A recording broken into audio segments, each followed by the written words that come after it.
pouvoir caché des matériaux, un podcast de Saint-Gobain.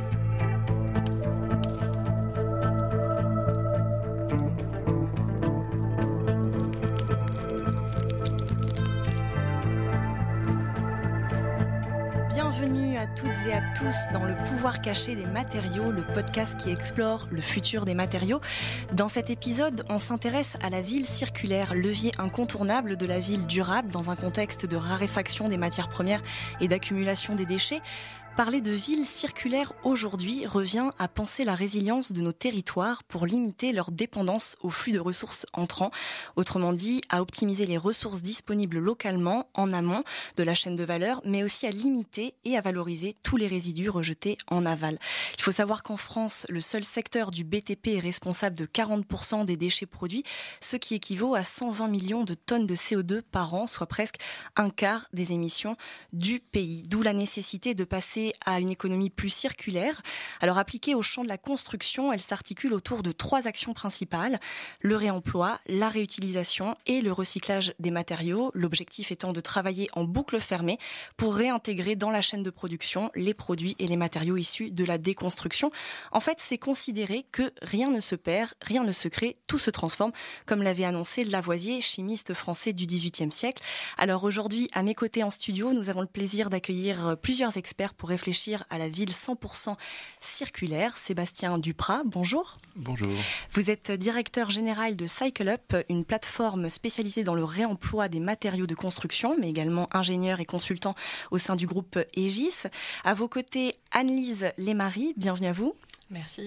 Vous êtes architecte spécialisé dans l'urbanisme durable et vous avez fondé l'agence Cycle de Ville qui accompagne notamment les acteurs de la construction dans des stratégies d'économie circulaire. Bruno Rebel, bonjour. Bonjour. Alors, vous êtes responsable, vous avez été responsable de Greenpeace en France et à l'international et aujourd'hui, vous êtes directeur de Transition, une agence de conseil en développement durable. Et enfin, Sylvain Grisot, bienvenue. Bonjour. Vous êtes, quant à vous, urbaniste consultant et fondateur de Dixit.net, une agence de conseil et d'innovation pour la transformation de la ville. Merci à tous les 4 d'avoir accepté notre invitation. Alors, dans cet épisode, l'idée, c'est bien de se projeter en 2050 et d'imaginer les matériaux avec lesquels les générations futures construiront ou rénoveront la ville 100% circulaire. Alors, pour commencer, je m'adresse à vous tous. Est-ce que le concept de ville 100% circulaire est réalisable d'ici 30 ans? Sébastien Duprat, peut-être pour commencer? La question est probablement à poser, mais avant j'aimerais dire que finalement elle sera circulaire de toute façon. La question c'est est-ce qu'elle sera circulaire par choix ou par contrainte. Est-ce qu'on choisira la circularité ou est-ce qu'on la subira parce qu'on n'aura plus de ressources autres que celles qu'on a sous les pieds. Et c'est aussi ça les choix de société. Finalement la destination on la connaît, les ressources vont s'épuiser et il faut vivre avec ce qu'on a entre les mains et je trouve que c'est intéressant de le prendre comme ça, comme une transition choisie plutôt qu'une transition subie. Anne-Lise Lémarie. Moi, je dirais qu'effectivement, il y a un côté assez inéluctable à la circularité des villes. Ensuite, la question, c'est aussi de savoir quels sont les acteurs, comment finalement la société va s'organiser autour de ces questions-là. Est-ce que c'est finalement le choix des grands groupes qui vont développer des modèles qui sont aujourd'hui plutôt basés sur des modèles de masse, basés sur l'industrie, ou est-ce que le secteur public va s'emparer du sujet pour essayer d'organiser une vie et une ville différemment? Bruno Rebel. Alors, je rejoins tout à fait ce qui a été dit à l'instant sur le fait qu'il vaudrait mieux qu'on choisisse cette transition-là vers l'économie circulaire au sens large du terme. Après, là où je suis un petit peu plus circonspect, c'est sur le périmètre sur lequel il faut penser cette circularité. Moi, j'aurais tendance à penser qu'il n'est pas forcément utile d'imaginer la ville circulaire, et je crois que ça va être difficile de faire des villes 100% circulaires. En revanche, si on replace la ville dans un territoire plus large, la ville et son territoire adjacent, alors là, oui, il faut la penser, la construire, l'imaginer et y travailler dès maintenant parce que il me semble que la zone urbaine dense a déjà mais aura encore plus besoin de la zone périphérique moins dense ou pas dense du tout pour assumer pleinement cette circularité. Finalement, On pourrait prendre des exemples précis. La ville du futur, il faudra qu'elle soit plutôt en bois qu'en béton. Le bois, a priori, va venir plutôt des forêts qui seront en périphérie de la ville, périphérie proche si possible, périphérie un peu plus lointaine si c'est pas possible, et réimaginer ces boucles de circularité entre le bois qu'on va utiliser pour construire et puis les déchets de bois qu'on va ensuite retraiter pour éventuellement même retourner au sol. Pensez ça en termes d'écosystème finalement, et finalement le concept de ville circulaire est inopérant selon vous. Il faut parler plutôt de territoire circulaire. En fait, si vous regardez déjà ce qui se passe au niveau de l'énergie qui fait partie de ce que consomme la ville, et si on veut aller vers des territoires à énergie positive, comme c'est en train de se développer, y compris en France, je trouve que j'ai travaillé avec la métropole de Bordeaux pour faire une stratégie de développement durable dont un des piliers, c'est de dire Bordeaux sera une métropole à énergie positive à l'horizon 2050. Mais très vite, on voit que cette énergie renouvelable que va consommer la ville en ayant très considérablement baissé ses consommations d'énergie, ne va pas pouvoir malgré tout venir que du périmètre urbain. Il va falloir aussi qu'elle vienne des territoires voisins. Et donc ça impose de construire des relations de contractualisation avec ces territoires voisins, des relations qui seront nécessairement des transactions réciproques, parce que je vais aller prendre de l'énergie au territoire voisin et qu'est-ce que moi je vais leur apporter comme service, comme fonctionnalité urbaine dont ils ont besoin eux aussi pour que leur population vive correctement. Sylvain Grisot. Je partage tout à fait le fait qu'il faut dézoomer, finalement, et quand on dit ville, on ne sait plus où elle commence, où elle s'arrête, et elle vit avec son territoire, son écosystème. Je pense que oui, la circularité, en tout cas du tissu urbain, elle doit à la fois se penser dans le fonctionnement de la ville et dans la fabrication de la ville. Comment est-ce qu'on la fait ? Comment est-ce qu'on la conçoit ? C'est pour ça que je préfère parler d'urbanisme circulaire, c'est ce processus-là. En tout cas, moi je pense plus comme comment on la fabrique et comment aussi elle arrête d'avancer, parce qu'il y a quelque chose qu'on oublie très souvent. On parle beaucoup d'énergie, d'eau, de matériaux. On oublie le sol, en fait, qu'on considère souvent comme un support, et c'est sans doute un des premiers impacts aujourd'hui négatifs du mode d'urbanisation qu'on a. Et c'est là où oui, il faut qu'on parle de transition et de changement de ce processus de fabrication de la ville pour arrêter de consommer des terres agricoles, tout simplement, c'est l'étalement urbain. Et c'est un peu le fait premier et le fait négatif premier. Et là, il y a une transition à faire, et le terme de 2050, moi, il me fait peur. C'est beaucoup trop tard.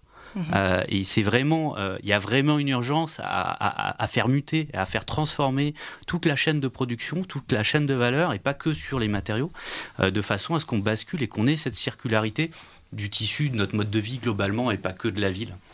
Alors justement, quels sont les défis finalement à relever pour faire de ce concept de ville ou du moins de territoire 100% circulaire une réalité aussi bien sur le plan réglementaire, politique, politique industrielle aussi? Quels défis doivent relever les industriels finalement pour rendre ce concept-là concret et opérant? Sylvain Grisot ? Alors, moi, je vais peu répondre sur la technique et les technologies, mais j'avais un échange récent avec un collègue. On a conclu sur le fait que presque tout existait. On a à peu près tout, en termes de matériaux, de technologies, etc. Il reste peut-être 10% à améliorer et à faire avancer. La question, c'est de remettre en cause toute la chaîne de valeur, toute la chaîne de production, et de réorganiser les acteurs pour que tout ça fasse système. Et donc, on repense la façon dont on conçoit, dont on fabrique, dont on construit, dont on consomme, et dont on arrête de consommer et on jette finalement des bâtiments comme on jette des objets. Sébastien Duprat ? Les instruments techniques, scientifiques, juridiques, assurantiels, ils existent pour peu qu'on se donne la peine de les déployer. Donc il n'y a pas de frein court terme. Il y a un frein plus insidieux qui est les comportements et les modalités de business. Parce que finalement, la valeur créée, on arrive à la démontrer assez facilement.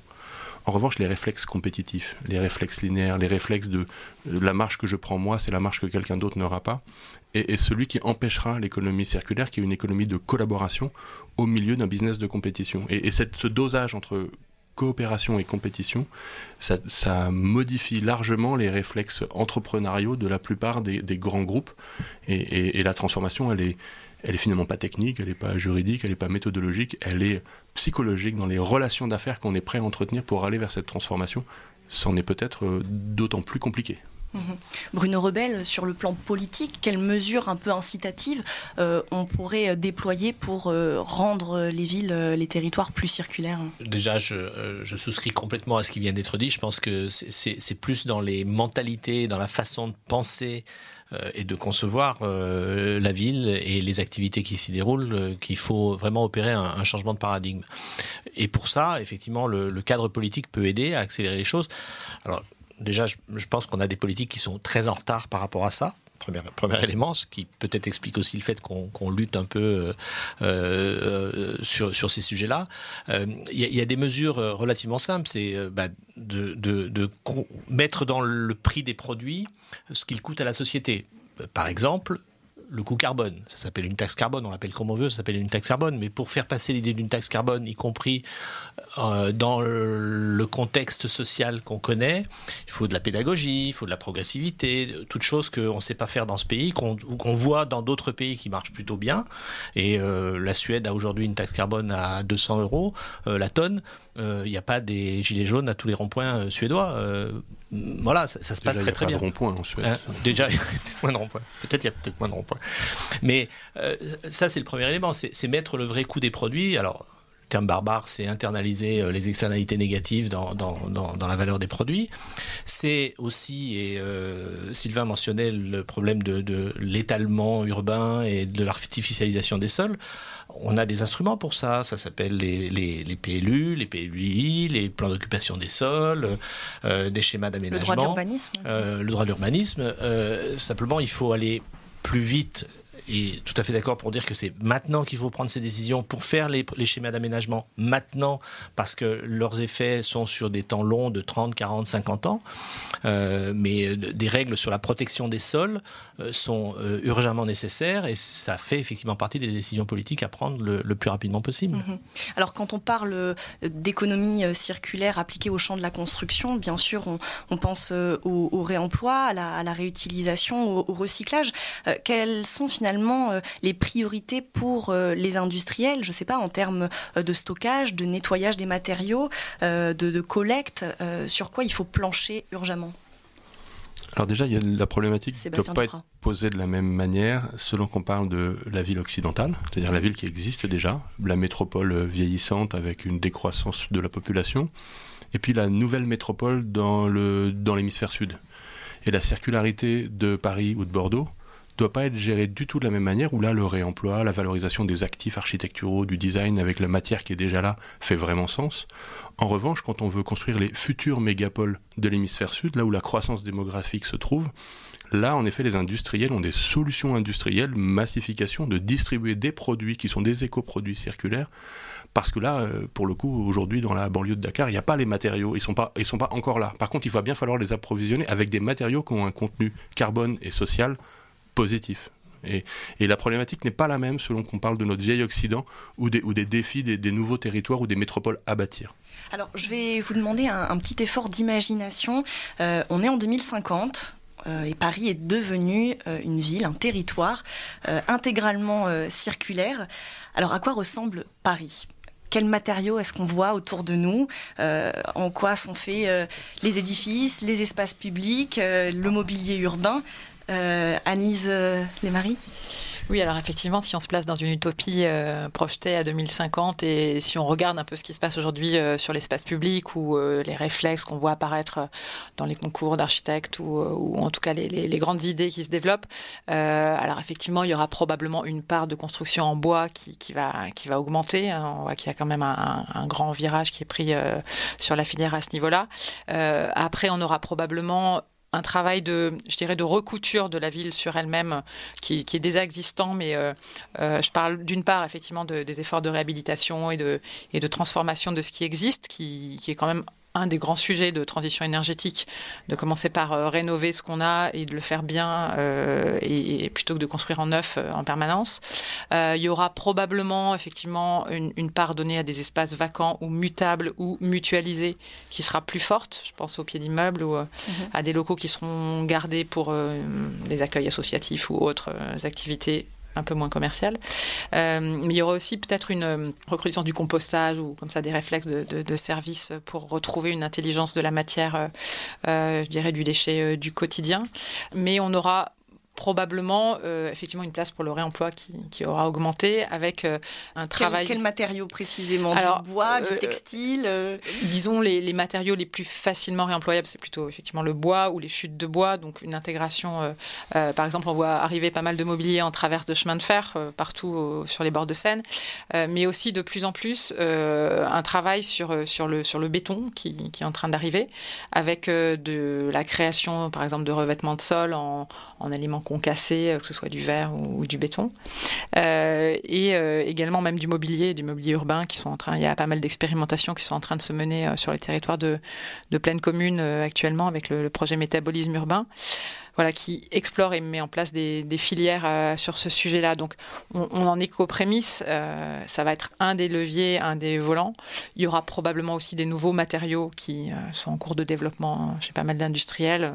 Par exemple Par exemple, tout ce qui est matériaux bio-inspirés ou qui sont quand même des solutions, des alternatives écologiques à des produits dérivés d'hydrocarbures. Il y a un gros pendant de la chimie actuellement qui s'intéresse à ces sujets-là et des développements aussi bien dans les textiles que dans le monde du bâtiment. Enfin, Saint-Gobain, qui fait partie des grands groupes, a par exemple utilisé le parallèle avec la fleur de lotus pour s'inspirer dans la création de son verre auto-nettoyant. Enfin, ça fait partie de ces sujets d'inspiration qui font que le monde du vivant est relativement perfectionné, puisqu'issu du développement de millions d'années qui ont sélectionné des bonnes solutions. Donc voilà, on trouvera une partie des solutions là-dessus. Sébastien Duprat ? Moi, je pense aussi que la ville de demain, elle sera une ville productive, au sens où, comme les matériaux sont là, j'ai un secret, je pense qu'il y aura plus de briques à Lille qu'à Bordeaux, et il y aura plus de tuffeau à Orléans qu'à Strasbourg. Et donc finalement, la ville de demain, elle pourrait ressembler en termes de matérialité et d'architecture à la ville d'aujourd'hui.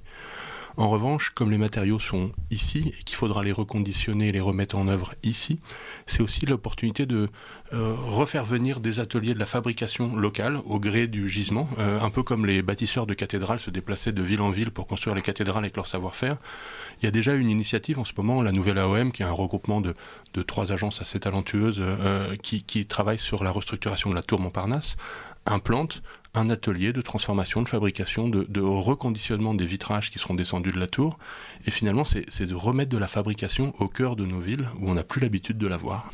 Et ce qui veut dire aussi que la ville, il va falloir la penser en termes d'espace permettant justement cette réintégration d'ateliers, de transformation, revalorisation, réutilisation, de stockage aussi, parce que le temps de démonter un bâtiment pour reconditionner et reconstruire. Et donc, c'est probablement aussi une ville qui sera nécessairement plus aérée pour justement autoriser des espaces un peu mouvants. Ce qui rejoint d'ailleurs ce qui était évoqué à l'instant d'espaces multifonctionnels. On peut imaginer qu'un terrain de sport puisse être pendant une période donnée un terrain de stockage, alors qu'un autre terrain qui était terrain de stockage redevienne un terrain de sport pour justement que le service continue à être assuré. C'est cette idée d'une ville qui va être plus mouvante dans son aménagement. Sylvain Grisot ? Oui, moi j'imaginais en 2050 vraiment une ville extrêmement dynamique, c'est-à-dire une ville qui bouge et qui au lieu de se construire de temps en temps, qui se construit en permanence et qui se pense en permanence, c'est des espaces publics qui se démontent et qui se remontent pour accueillir de nouveaux bâtiments. C'est des bâtiments avec des rez-de-chaussée qui vont servir d'usine le matin, de commerce l'après-midi, de salle de réunion le soir. C'est des bâtiments aussi qui vont sortir avec un peu comme des logiciels, avec une version 1, et puis un an après, on va reconstruire 3 étages parce qu'on va avoir une usine à construire pour ça. Et puis un an après, on aura la version 12 ou la version 12.3 avec l'architecte qui est toujours dans les murs et qui continue de faire vivre tout ça. Et on vient finalement faire vivre niveau par niveau en pensant ces différentes couches, l'espace public qui est stable mais qui s'est évolué, l'espace privé, la structure du bâti qui là est pérenne et puis la façade qu'on va démonter de temps en temps, remonter et les aménagements qu'on va changer tous les 6 mois. Mais donc vraiment un bâtiment dynamique sur lequel en fait principalement, on le pense différemment. On le fabrique différemment, on le fabrique en continu, mais donc on le pense différemment. J'imaginais que l'architecte, à un moment, arrête de disparaître au moment de la livraison et reste là. Et finalement soit dans un dialogue permanent avec les utilisateurs pour adapter en permanence à l'usage jusqu'au moment de la déconstruction et que ça fasse partie d'ailleurs de son job. Et puis, je pense que c'est une ville aussi dans laquelle il n'y a plus de véhicules avec des moteurs qui puent et qui font des gaz et des particules.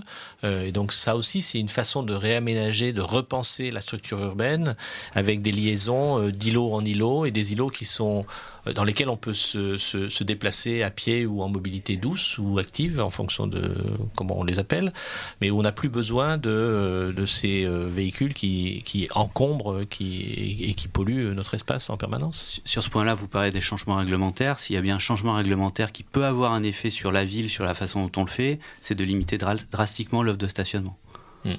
Là, on va libérer du sol, on va libérer l'usage de la voiture aussi, on va réduire les choses, ce qui n'empêche pas de penser mobilité, au contraire, mais penser service de mobilité et pas simplement hébergement de véhicules.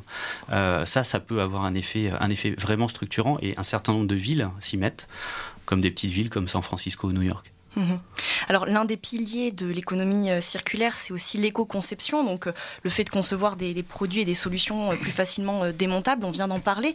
Du coup, est-ce que la ville ou le territoire 100% circulaire, ce sera la fin des constructions en dur, et est-ce qu'on tend vers des constructions éphémères, modulaires, montables, démontables, avec des espaces en permanence évolutifs? Sébastien Duprat. Moi, je crois que l'immobilier est un objet bizarre qui n'a pas de valeur en soi sans la valeur du territoire dans lequel il est. Un mauvais immeuble dans un bon quartier a une valeur bien supérieure à un très bon immeuble dans un mauvais quartier. Et aujourd'hui, ce qui fait la valeur d'un immeuble, et donc la capacité à réutiliser ses matériaux, à varier ses usages, c'est pas du tout la qualité technique qu'il compose. Vous mettriez une tente Quechua au milieu de la place de la Madeleine, elle aurait toujours plus de valeur qu'un immeuble en or massif perdu au fin fond d'un territoire où il n'y a pas d'emploi, pas d'attractivité, pas de marché immobilier.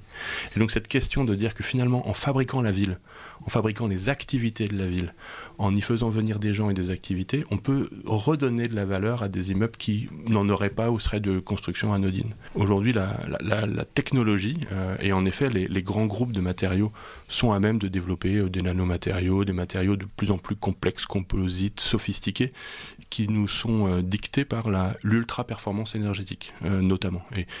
Et donc cette question de plus on va introduire de l'ultra-performance par des sophistications chimiques ou structurelles sur les matériaux, ça pourrait compliquer leur réemploi futur. Et donc c'est un point de vigilance dans la manière de combiner architecture, fonctionnalité et technologie. Retour à la simplicité, quoi. Pas forcément retour, je ne dis pas qu'il faut abandonner, mais il faut bien penser, quand on amène une innovation, il faut d'ores et déjà penser avec la manière dont on va la gérer de manière circulaire. Et pas juste se dire, on a trouvé un super nouveau matériau, et ce sont nos descendants qui géreront la manière de le déconstruire ou de le réutiliser demain. Anne-Lise Lemarie, vous vouliez intervenir ?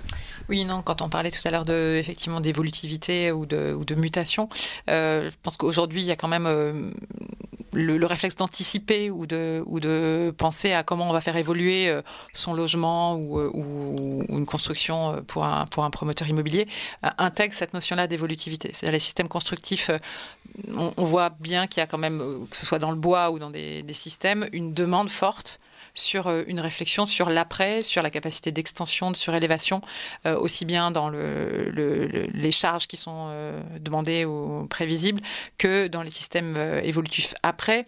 Effectivement, on ne maîtrise pas ce qui va se passer et c'est plus un potentiel qui est demandé qu'une vraie question de densification.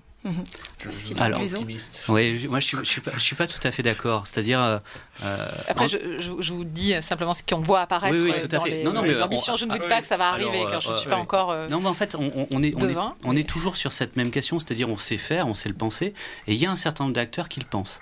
La question, c'est comment on sort du prototype, comment on sort de finalement l'accident ou l'innovation pour arriver à passer à l'échelle et à généraliser tout ça. Aujourd'hui, on construit encore, on oblige d'ailleurs réglementairement à construire par exemple des parkings souterrains et on ne sait pas ce qu'on pourra en faire demain à partir du moment où on sera moins propriétaire de nos voitures, donc on n'aura plus besoin de les garer. Donc ça déjà, ça fait partie... Ça, c'est un autre sujet presque. Ça fait partie des modes de construction de la ville, et le logement classique ou le bureau classique aujourd'hui, 95% des bureaux sont pas construits pour être réversibles demain. Donc cette question du deuxième usage, c'est-à-dire comment est-ce qu'on conçoit aujourd'hui quelque chose, et on pense déjà un éventuel deuxième usage, voire un troisième qu'on ne sait pas imaginer aujourd'hui, et donc de faire un bâtiment qui sera modulaire et adaptable, on sait faire. Mais on reste encore, à mon sens, dans l'exceptionnel. Pourquoi ? Parce qu'on a une chaîne de valeur et un processus de production qui aujourd'hui n'intéresse pas ceux qui conçoivent ou ceux qui vendent immédiatement à l'usage de dans 20 ans. Alors, si je peux rebondir sur ce sujet-là, pour préciser mon propos, je ne parle pas de prévoir les mutations d'usage, car de toute façon, par définition, on ne peut pas prévoir. Et est-ce qu'il faut prévoir ce qui va se passer dans 15 ans, dans 20 ans dans un bâtiment ? Je pense qu'il faut être assez conscient des limites qu'on a. Tout dépend de l'acheteur, de l'investisseur et de la destination qui sera souhaitée. Maintenant, dans le potentiel et la capacité d'un bâtiment à se densifier, à se transformer, je parle uniquement de ça. Enfin, on voit beaucoup d'opérations de périurbains, par exemple, aujourd'hui, qui proposent des typologies de logements qui ont été transformées à partir d'un existant. La transformation a été plus ou moins facile à partir du système constructif qui a été utilisé. Donc, c'est simplement cette possibilité de modifier qui sera laissée... Bruno oui, Rebel. Je pense qu'en fait, je crois on dit un petit peu la même chose, sauf que toute la question, c'est de commencer dès à présent à construire, aménager, penser ces espaces urbains de façon à ce qu'ils soient extrêmement modulables, multi-usages, multifonctions. Il n'y a pas de règle pour répondre à votre question. Est-ce que ça va être une ville en kit démontable tous les 15 jours ? Non, certainement pas. Mais il faudra qu'on imagine que ces bâtiments puissent passer d'un usage de bureau à un usage de logement, ou d'un usage commercial à un usage de service, ou voire à un atelier de construction refabrication de matériaux. Et le problème qu'on a aujourd'hui, c'est que la plupart des concepteurs, aménageurs, architectes, à l'exception bien sûr des gens qui sont ici, sont quand même sur une approche très classique où je fais un immeuble de 15 logements T3 et avec des parkings. Et basta, quoi. Ne me demandez pas autre chose. Enfin, moi, personnellement, sur des plans d'aménagement urbain, on se casse les dents avec des élus à l'urbanisme qui disent non, mais les parkings, il me les faut parce que les gens n'achèteront pas. On dit, vous savez, en même temps, dans le centre-ville, les gens, ils ont de plus en plus envie de se déplacer autrement qu'en voiture. Donc, voilà.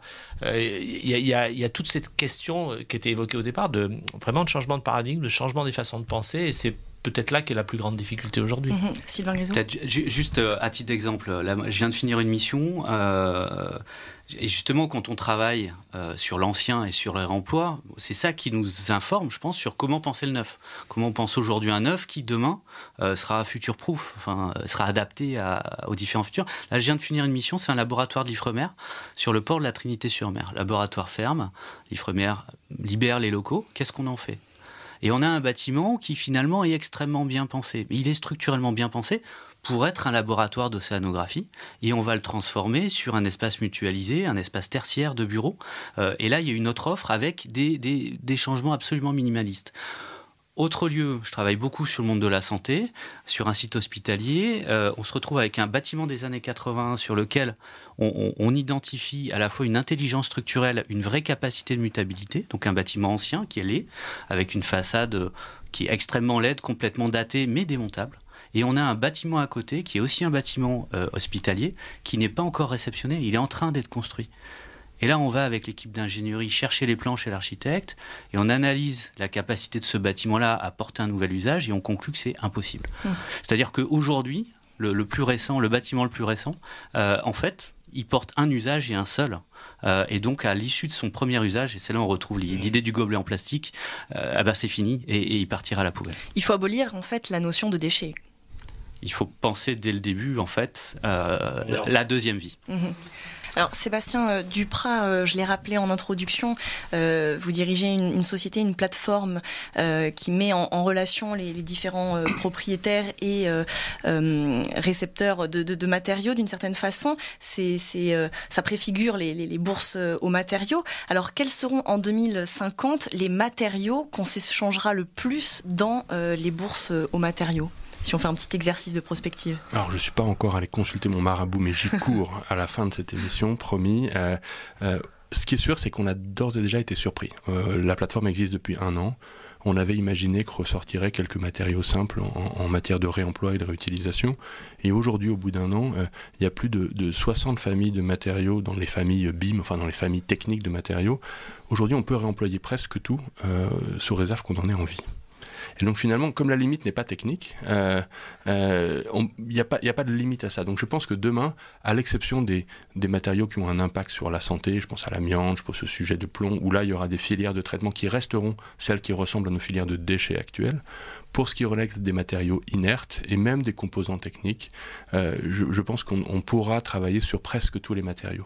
Enfin, compte tenu de la raréfaction de certaines ressources, il y a quand même certains matériaux qui seront moins abondants que d'autres et donc du coup plus valorisés, plus rares et donc plus chers. C'est déjà le cas aujourd'hui. Aujourd'hui, c'est sûr qu'un morceau de poutrelle métallique, du fait des cours des métaux, a déjà une valeur supérieure à la même poutre en béton, quand bien même elle aurait les mêmes capacités techniques, juste par son contenu de matière et le prix des matériaux sur les marchés.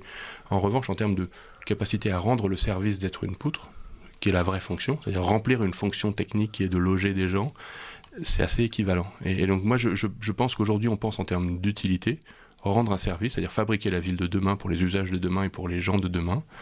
Et après, la question de savoir quelle est la valeur comparative par rapport au fait d'aller l'extraire dans une non-démocratie à l'autre bout de la planète, ça c'est un autre sujet, c'est la question de est-ce qu'on gagne plus d'argent ou moins d'argent ? Oui et non, parce que je pense que c'est des sujets qui vont nous rattraper de plus en plus. La géopolitique.